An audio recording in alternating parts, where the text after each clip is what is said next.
Ең қымбат сатылған жұмыс ол заказ жұмыс болған. Шамамен бір $6000 сатылған да. Сол жұмыс ұнады.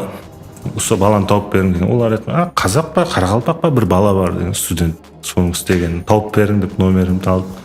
Сөйтіп сол картинамды сатып алдым мен.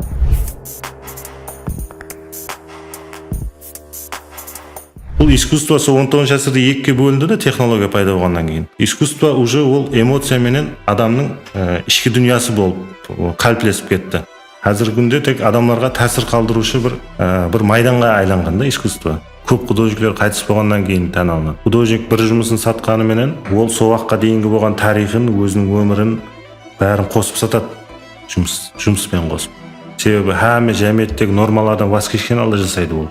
Советский музейі тек қана Қарақалпақстан, Өзбекстан емес, Орта Азиядағы ең ахметлі музейлерден бірі. Рус авангардының коллекциясының ахметі бойынша дүнияда Рус музейінен кейінгі екінші орында тұрады деп. Қымбат картина, музейде сақланатын картина сатылмайды, бағаланбайды. Музей Нөкісте жайласқан. Бір нәрсені Қарақалпақстан халқына айтып қойын. Музейдегі әрбір экспонат 100 мыңға жақын экспонат. Осы халықтікі. Сондай бір осы жерде халықтың мүлкі, әрбір адамның үлесі бұл. Сол жерде сақланып жатқан нәрсе.